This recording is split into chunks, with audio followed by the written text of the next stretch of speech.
محمد تمكن فتى عراقي يعيش في السويد منذ 6 أعوام من فك أحجية في الرياضيات شغلت الخبراء لأكثر من 300 عام. محمد التميمي البالغ من العمر 16 عاما وجد في غضون 4 أشهر فقط صيغة لتفسير وتبسيط الأحجية المسماة أرقام برنولي، وهي سلسلة من الحسابات سميت تيمنا بعالم الرياضيات السويسري جاكوب برنولي الذي عاش في القرن ال17. أنا بديت أشتغل بالمعادلة يعني بعد الحال قبل 4 أشهر بديت أشتغل بالمعادلة. فيعني حاولت بوحدي استلفت شوية استلفت كتب من جامعة دالنا للأسس، يعني أتعلم الأسس مال أعداد برنولي. فبديت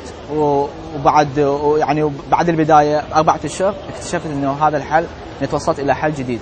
معلمو التميمي لم يقتنعوا في البداية بعمله، مما دعاه إلى الاتصال بأساتذة في جامعة أوبسالا وهي إحدى أعرق الجامعات السويدية ليطلب منهم التدقيق في عمله.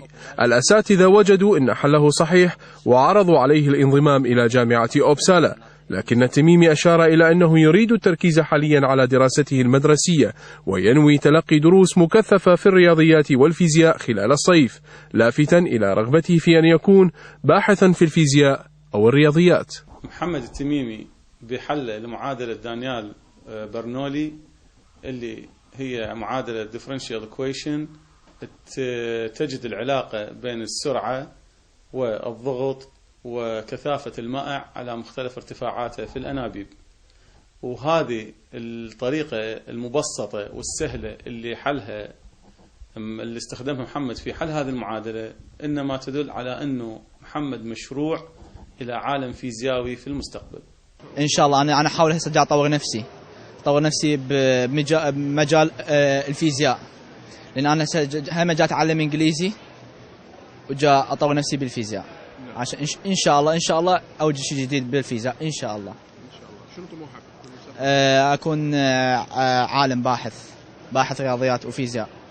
محمد التميمي الشاب العراقي ذي 16 ربيعا من عمره حقق أكبر معجزة في الرياضيات، حيث حيرت العلماء ل300 عام، فاجأ العالم بأسره بتحطيمه لغز الرياضيات الذي عجز العلماء من فك رموز معادلته، وهي لغز ما يسمى برنولي. أقر العلماء صاغرين بعبقرية الشاب العراقي، حيث أنه سجل كمعجزة علمية جديدة، ويمثل نجاح التميمي تأكيدا واضحا على أن الشباب العراقي يمكنهم تحقيق الكثير في المجالات العلمية والثقافية إذا ما توفرت لهم الفرص المناسبة في التعليم والرعاية الاجتماعية والثقافية في داخل مجتمعاتهم. ربما كان عمر الأحجية البالغ أكثر من 300 عام عنصر ساعد في إلقاء الضوء على التميمي، غير أن هناك المئات من أمثال فتى العراق في السويد ممن يمتلكون مواهب تعد خارقة مقارنة بأقرانهم، غير أن الأوضاع الانتقالية في العراق سلبت الأضواء عنهم.